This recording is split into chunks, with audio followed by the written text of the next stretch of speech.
दोस्तों, आज हम बात करेंगे इंडिया के टॉप 10 खूंखार गैंगस्टर्स के बारे में। नंबर 10 पर आता है विकास दुबे। विकास दुबे, जिसे विकास पंडित के नाम से भी जाना जाता था। विकास दुबे का जन्म बिर्रू, यूपी में हुआ। विकास की वाइफ का नाम ऋचा दुबे है।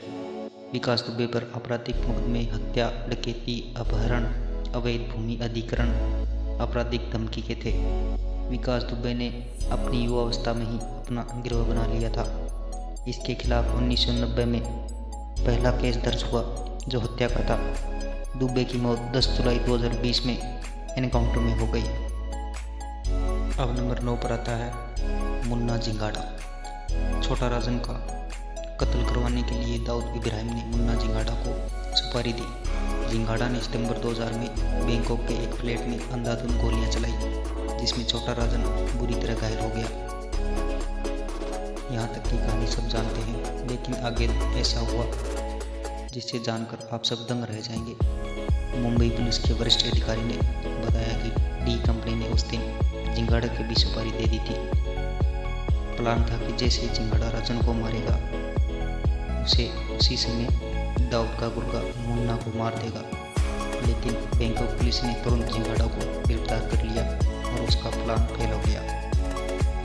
अब नंबर 8 पर आता है छोटा राजन। छोटा राजन का जन्म 13 जनवरी 1960 को चेंबूर, बॉम्बे में हुआ।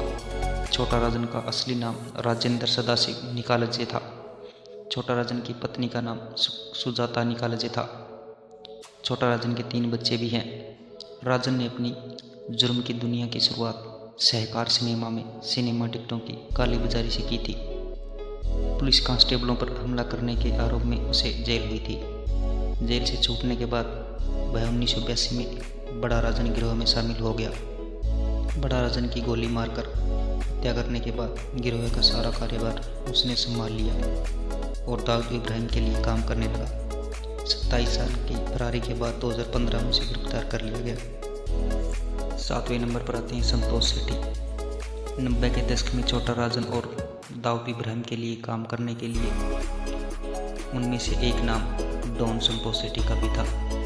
हालांकि संतोष सेठी को उन अपराधियों में से गिना जाता था जो फराटेदार अंग्रेजी बोलने के साथ नई टेक्नोलॉजी के बारे में भी जानकार रखते थे। संतोष सेठी की जुर्म की दुनिया में आने की कहानी किसी फिल्मी स्टोरी से कम नहीं है। जल्दी अमीर बनने की चाहत ने उसे अपराध के रास्ते पर धकेल दिया। साल 1988 आते आते जल्दी अमीर बनने की सनक में संतोष सेठी नशीले पदार्थों की तस्करी करने लगा। साथ में वह सोने की भी तस्करी करने लगा। 2 साल के भीतर संतोष सेठी तस्करी का बड़ा नाम बन चुका था। साल 1990 में वह पुलिस के निशाने पर आ गया और उसके खिलाफ कई केस दर्ज हुए। साल 1994 में संतोष सेठी को छोटा राजन का सारा मिला। उसे अपहरण और फिरौती के मामलों में साल 2012 व 2014 में गिरफ्तार भी कर लिया गया था। नंबर 6 पर आते हैं एजाज लकड़वाला। एजाज लकड़वाला मुंबई, महाराष्ट्र के सर्वाधिक वांछित गैंगस्टरों में से एक था। मई 2003 में उसको मारे जाने की अफवाह फैली। छोटा राजन के प्रति उसकी निष्ठा से नाराज होकर उस पर दाऊद की डी कंपनी द्वारा गोलियां चलाई गई। बैंकॉक में हालांकि वह बच गया और कनाडा भाग गया। मई 2004 में कैनेडियन पुलिस ने उसे गिरफ्तार कर लिया और उसके बाद 9 जनवरी 2020 की सुबह उसे मुंबई पुलिस के द्वारा गिरफ्तार कर लिया गया। एजाज जबरन वसूली, हत्या के प्रयास और दंगे के 20 से ज़्यादा मामलों में शामिल था। आपको बता दें कि एजाज की बेटी सोनिया को भी बिल्डर से पैसे वसूलने के जुर्म में गिरफ्तार कर लिया गया था। अब आते हैं नंबर 5 पर रवि पुजारी। रवि पुजारी ने अपना आपराधिक कैरियर 1980 के दशक में शुरू किया था और 21वीं सदी तक आते आते उसने अपना गैंग बना लिया था। 2009 से 2013 तक रवि पुजारी ने सलमान खान, अक्षय कुमार, करण जौहर, राकेश रोशन और शाहरुख खान जैसे बड़े बॉलीवुड अभिनेताओं को धमकी दे दी थी। जब पुजारी सेनेगल में था तो उसने पश्चिमी अफ्रीका के नो आउटलेट के साथ नमस्ते इंडिया नाम का एक रेस्तरां श्रृंखला चलाई। उसने पानी की कमी से प्रभावित कई ग्रामीण क्षेत्रों में पीने का पानी पहुंचाया और दान भी दिया। 21 जनवरी 2019 में पुजारी को सेनेगल में एक नाई की दुकान पर गिरफ्तार कर लिया गया। वहां से उसे 2020 में भारत में लाया गया। और कर्नाटक पुलिस को सौंप दिया गया। अब नंबर 4 पर आते हैं अरुण गावली। अरुण गावली का जन्म 17 अगस्त 1955 को महाराष्ट्र के खांडवा गांव में हुआ था। अरुण का असली नाम अरुण गुलाब अहीर था। अहीर का संबंध दाऊद इब्राहिम के अंडरवर्ल्ड के साथ था और उन्होंने अपने समय में मुंबई के क्रिमिनल दुनिया में बड़ा स्थान बना लिया था।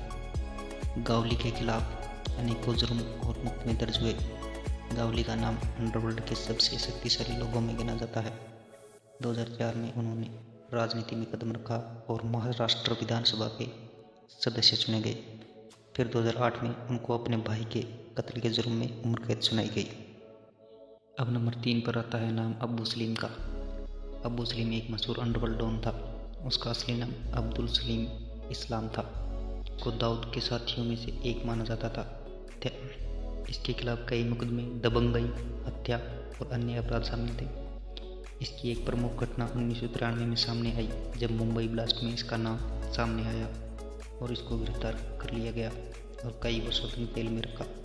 अब नंबर 2 पर नाम आता है हाजी मस्तान।